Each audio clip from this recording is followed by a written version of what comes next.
ನಾವು ಹೋಗಿ ಸರ್ವೆ ಮಾಡಿದಾಗ 4 ವರ್ಷ, ಒಂದ್ ನಿಮಿಷ ಮೇಡಮ್, 4 ವರ್ಷ 5 ವರ್ಷ ಹಿಂದೆನೂ ಬಂದು ಸೇರಿದ್ದಾರೆ. ಆವಾಗ ಬಿಜೆಪಿ ಸರ್ಕಾರನೇ ಇದ್ದಿದ್ದು. ಈಗ 2 ವರ್ಷದಿಂದ ಕಾಂಗ್ರೆಸ್ ಸರ್ಕಾರ ಇದೆ. ಆವಾಗ ಇದ್ದವ್ರಿಗೆ ಇವ್ರಿಗೆ ಏನು ಇದಿಲ್ವಾ? ನಾನು ನಿಮ್ಗೆ ಅವ್ರಿಗೊಂದು ಭೌತಿಕ ಮೂಲ ಪ್ರಶ್ನೆ ಕೇಳ್ತಕ್ಕಂಥದ್ದು, ಅಕ್ರಮ ಬಾಂಗ್ಲಾದೇಶಿಗಳು ಭಾರತದಲ್ಲಿ ಇರ್ಬೇಕಾ ಬೇಡವಾ?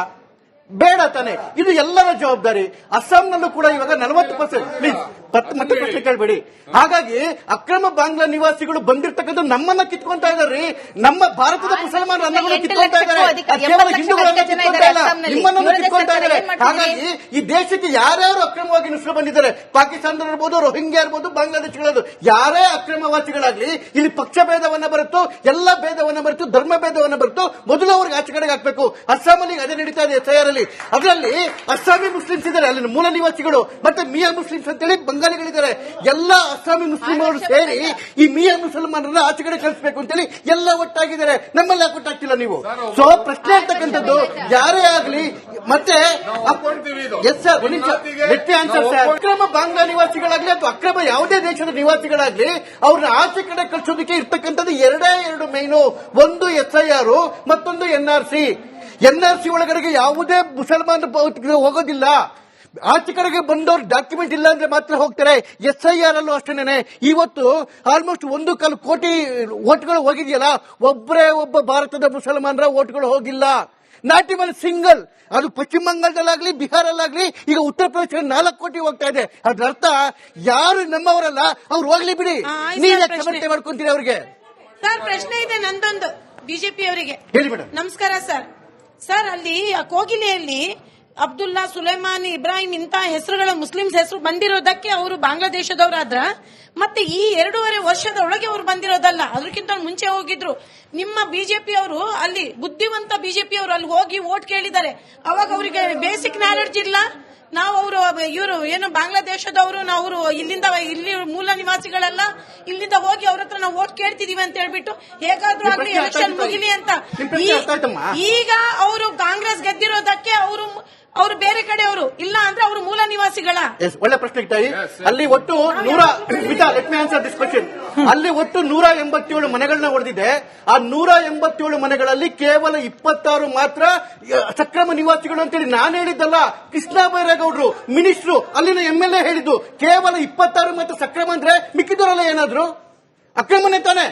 ಅದನ್ನೇ ನಾವು ಹೇಳ್ತಿರ್ತಕ್ಕಂಥ. ಮತ್ತೊಂದು, ನನ್ನ ಕಾಂಗ್ರೆಸ್ನ ವಕ್ತಾರ ಹೇಳ್ತಾ ಇದ್ರು, ಮಾನವೀಯ ನೆಲೆಗಟ್ಟಲ್ಲಿ ಅವ್ರಿಗೆ 26 ಮನೆ ಕೊಟ್ವಿ ಅಂತೇಳಿ. ನಾವು ಅದನ್ನು ಸಂತೋಷವಾಗಿ ಒಪ್ಕೊಂತೀವಿ. ಆದ್ರೆ RR ನಗರಲ್ಲಿ ದಲಿತ ಮನೆಗಳು ನೋಡಿದ್ರಲ್ಲ, ಅವರಿಗೆ ಮಾನವೀಯತೆ ನೀವು ಚಂದ್ರಶೇಖರ್ ಅವರೇ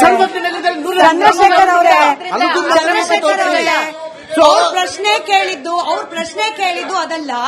ವೋಟ್ ಕ್ಯಾಂಪೇನ್ ಹೋದಾಗ ಬಿಜೆಪಿ ಕ್ಯಾಂಡಿಡೇಟ್ ಕೂಡ ಅಲ್ಲಿ ಹೋಗಿ ವೋಟ್ ಕೇಳಿದ್ರು. ಅವಾಗ ಯಾಕೆ ಬಾಯಿ ಮುಚ್ಕೊಂಡಿದ್ರು? ಅದೇ ಏರಿಯಾದಲ್ಲೇನೆ ಬಿಜೆಪಿಯ ಕ್ಯಾಂಡಿಡೇಟ್ ಕಚೇರಿ ಕೂಡ ತೆಕ್ಕೊಂಡಿದ್ರು. ಅವಾಗ ಯಾಕೆ ಬಿಜೆಪಿ ಅವ್ರು ಬಾಯಿ ಮುಚ್ಕೊಂಡಿದ್ರು? ಈಗ ಕಾಂಗ್ರೆಸ್ ಸರ್ಕಾರ ಬಂದಿದೆ, ಕಾಂಗ್ರೆಸ್ನ MLA ಇದ್ದಾರೆ ಅಂತ ಹೇಳಿ ಅವರನ್ನ ಅಕ್ರಮ ಬಾಂಗ್ಲಾದೇಶಿಗಳು ಅಂತ ನೀವು ಬ್ಯಾಚ್ ಮಾಡ್ತಿದ್ದೀರಿ ಅನ್ನೋದು ಅವ್ರ ಪ್ರಶ್ನೆ.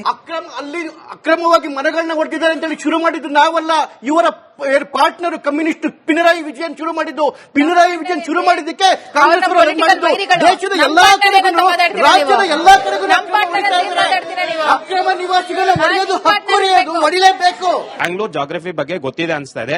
Since you are ruling party, since you are ruling party, I just want to ask you, ಇಲ್ಲಿ ನಿಮ್ಗೆ ಬಾಂಗ್ಲಾದೇಶ ಅವರು ಮೈಗ್ರೆಂಟ್ ಕಂಟೆಂಟೆಂಟ್ ಆಗಿ ಎಲ್ಲಿ ಜಾಸ್ತಿ ಉಳ್ಕೊಂಡಿದ್ದಾರೆ, ಯಾವ ಭಾಗದಲ್ಲಿ ಇದ್ದಾರೆ ಅಂತ ನೀವು ಒಂದು ಹೇಳ್ಬೇಕು ನಮಗೆ. ಈಗ ನಿಮ್ಗೆ ಎಷ್ಟು ನಾಲೆಜ್ ಇದೆ ಬಾಂಗ್ಲಾದೇಶ ಪೀಪಲ್ ಎಲ್ಲಿದ್ದಾರೆ ಅಂತ, ಯಾವ ಬೆಂಗಳೂರಲ್ಲಿ ಯಾವ ಪ್ಲೇಸ್ ಅಲ್ಲಿ ಜಾಸ್ತಿ ಇದ್ದಾರೆ? ಬೆಳೆದಿರುವಂತಹ ಬೆಂಗಳೂರಿನಲ್ಲಿ ಈ ಒಂದಿಷ್ಟು ಜನ ಬೆಂಗಳೂರು ಹೆಂಗ್ ಬೆಳ್ಕೊಂಡ್ಬಿಡ್ತು ಅಂತಂದ್ರೆ ನೋಡ್ತಿದ್ದ ಹಾಗೆ 2008ರ ನಂತರದಲ್ಲಿ ಯಾರು ಕೂಡ ಊಹೆ ಮಾಡೋದಕ್ಕೆ ಸಾಧ್ಯ ಆಗಲಿಲ್ಲ. 2000ದಿಂದ 2005-6ರ ತನಕ ಏನೊಂದು IT ಕ್ರಾಂತಿ ಬೆಂಗಳೂರಿನಲ್ಲಿ ನಡೀತು. IT ಕ್ರಾಂತಿ ನಡೆದಾಗ ಒಂದು ಅಂದಾಜಿತ್ತು ಬೆಂಗಳೂರು ಹಿಂಗ್ ಬೆಳಿಬಹುದು ಅಂತ. ಆದ್ರೆ ರಿಯಲ್ ಎಸ್ಟೇಟ್ ಈ ರೀತಿ ಬೆಳಿಬಹುದು ಅಂತ ಯಾರು ಕೂಡ ಎಕ್ಸ್ಪೆಕ್ಟ್ ಮಾಡಿರಲಿಲ್ಲ.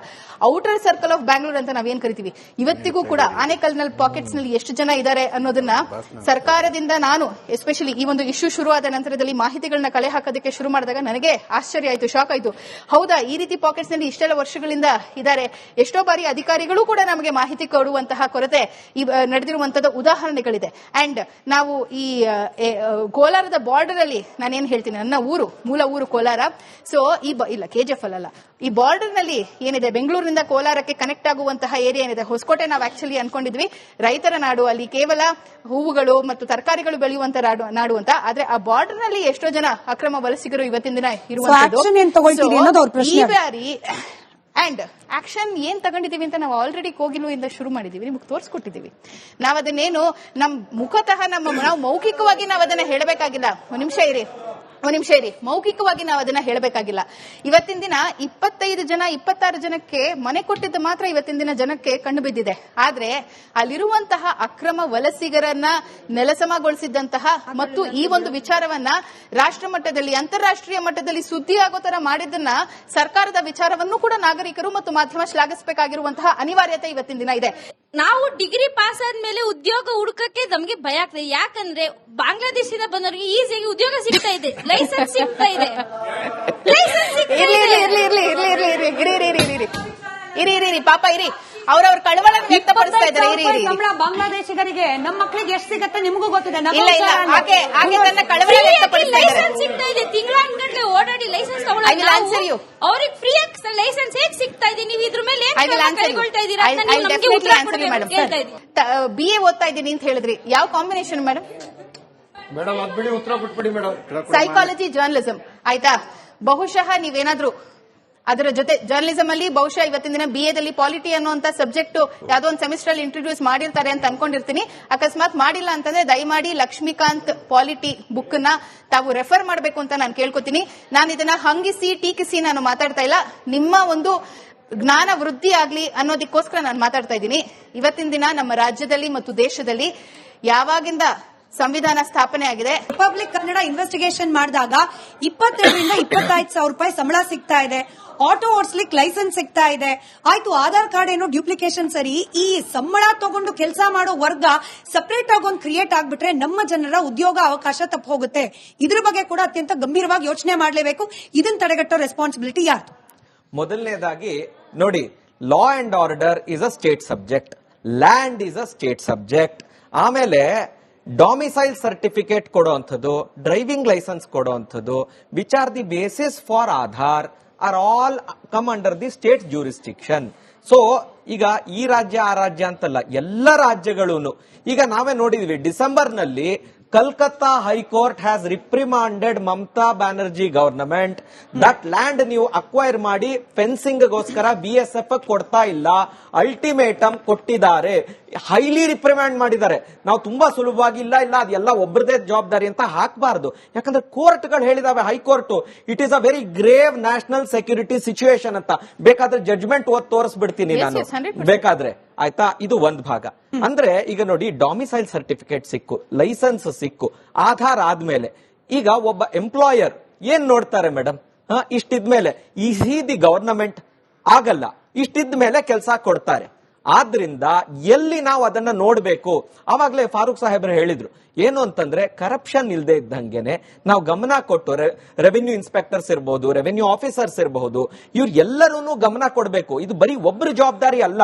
ಈಗ ಇವ್ರ ಕೇಂದ್ರದವರು ಅವ್ರ ಮೇಲೆ ಹಾಕೋದು, ರಾಜ್ಯದವ್ರು ಇವ್ರ ಮೇಲೆ ಹಾಕೋದು ಮಾಡಬಾರ್ದು. ನಮ್ಗೆ ಎಲ್ಲರದು ಜವಾಬ್ದಾರಿ ಇದೆ, ಪ್ರತಿಯೊಬ್ಬ ನಾಗರಿಕಂದು ಜವಾಬ್ದಾರಿ ಇದೆ. ನಮ್ಗೆ ಚೀಪ್ ಆಗಿ ಲೇಬರ್ ಸಿಕ್ಬಿಡುತ್ತೆ, ಯಾರಾದ್ರೂ ವೆರಿಫೈ ಮಾಡದೆ ಅದನ್ನೂ ಮಾಡಬಾರ್ದು. ಯಾವ ಎಂಪ್ಲಾಯರ್ಸ್, ಇಂಡಸ್ಟ್ರಿಯಲಿಸ್ಟ್ ಯಾರೂ ಮಾಡಬಾರ್ದು. ಬರೀ ನಮಗೆ ಚೀಪ್ ಲೇಬರ್ ಸಿಕ್ಬಿಡುತ್ತೆ, ನಾವು ತಗೊಂಡ್ಬಿಡ್ತೀವಿ ವಿತೌಟ್ ವೆರಿಫಿಕೇಶನ್. ಹಾಗೇನೆ ಡಾಕ್ಯುಮೆಂಟ್ಸ್ ಕೊಡುವಾಗ ಡ್ರೈವಿಂಗ್ ಲೈಸೆನ್ಸ್ ಇರಬಹುದು, ಡೊಮಿಸೈಲ್ ಸರ್ಟಿಫಿಕೇಟ್ ಇರಬಹುದು, ಸರ್ಕಾರಗಳು ತುಂಬಾ ಯೋಚನೆ ಮಾಡಿ ಕೊಡಬೇಕು. ಇವತ್ತಿನ ದಿವಸ ಎಲ್ಲರಿಗೂ ಗೊತ್ತಿದೆ that it is a national issue which is going on in the supreme court. That ಈ ತರದ ಡೊಮಿಸೈಲ್ ಸರ್ಟಿಫಿಕೇಟ್ಗಳು, ಈ ತರದ ಡಾಕ್ಯುಮೆಂಟ್ಸ್ಗಳು ವೆಸ್ಟ್ ಬೆಂಗಾಲ್ ಸರ್ಕಾರ ಸಿಕ್ಕಾಪಟ್ಟೆ ಹಂಚಿ ಇದರೊಳಗೆ ತುಂಬಾ ದೊಡ್ಡ ಘೋರವಾದಂತಹ ತಪ್ಪು ಮಾಡಿದೆ ಅನ್ನೋದು it has come on record. Bangladeshi ಅವರು ಇರಬೇಕಾ ಇಲ್ಲ ಹೋಗ್ಬೇಕಾ ಅಂತ ಕೇಳಿದ್ರು. ಅವರು ಹೋಗ್ಬೇಕು. ಅವ್ರು ಇದ್ರೆ ನಮಗೆ ಉದ್ಯೋಗ ಸಿಕ್ಕಲ್ಲ, ನಮ್ಗೆ ಯಾವ ಕೆಲಸನೂ ಸಿಕ್ಕಲ್ಲ. ಅವ್ರು ಹೋಗ್ಬೇಕು, ಅವ್ರ ದೇಶಕ್ಕೆ ಅವ್ರು ಕಳಿಸ್ಬೇಕು. ಅವ್ರನ್ನ ಇಲ್ಲಿ ಇಟ್ಕೊಂಡ್ರೆ ಮುಂದಕ್ಕೆ ತುಂಬಾ ಅಪಾಯ ಇದೆ ನಮ್ಮ ದೇಶಕ್ಕೆ. ತುಂಬಾ ಅಪಾಯ ಇದೆ. ಎಲ್ಲಾದ್ರೂ ಶೆಡ್ಗೆ ಬಾಂಗ್ಲಾದೇಶವ್ರು ಚೆಕ್ ಮಾಡಕ್ ಹೋಗ್ಬೇಕಾದ್ರೆ ಬರೀ ನಮ್ಮ ಬಿಜೆಪಿ ಹೋಗಿ ಮಾತ್ರ ಚೆಕ್ ಮಾಡ್ತಾ ಇದಾರೆ. ನಿಮ್ ಕಾಂಗ್ರೆಸ್ ಅವ್ರು ಯಾಕೆ ಹೋಗಿ ಅಲ್ಲಿ ಚೆಕ್ ಮಾಡ್ತಾ ಇಲ್ಲ, ಯಾರು ಬಾಂಗ್ಲಾದೇಶ ಇದಾರಂತ? ಸರ್, ಅಕ್ರಮ ವಲಸಿಗರನ್ನ ಅವರ ಮನೆಗಳನ್ನ ನೆಲಸಮಗೊಳಿಸುವಂತ ಕೆಲಸ ಕಾಂಗ್ರೆಸ್ ಸರ್ಕಾರನೇ ಮಾಡಿದ್ದು. ಇರ್ಲಿ, ನಾವ್ ಯಾಕೆ ಹೋಗಿ ಚೆಕ್ ಮಾಡ್ತಾ ಇದೀವಿ, ನೀವ್ ಯಾಕೆ ಹೋಗಿ ಚೆಕ್ ಮಾಡ್ತಿಲ್ಲ ಅನ್ನುವಂತ ಒಂದು ಪ್ರಶ್ನೆಯನ್ನ ಕೇಳಿದ್ರಿ. ಈ ಸುದ್ದಿ ಹೊರಗಡೆ ಬಂದ ಮೇಲೆನೆ ಬಿಜೆಪಿ ಅವ್ರು ಹೋಗಿ ಚೆಕ್ ಮಾಡಿದ್ದು. ಅಲ್ಲಿ ತನಕ ಅವ್ರಗಳಿಗೂ ಕೂಡ ಅವರು ವೋಟ್ ಬ್ಯಾಂಕ್ಗಳೇ ಆಗಿದ್ದು.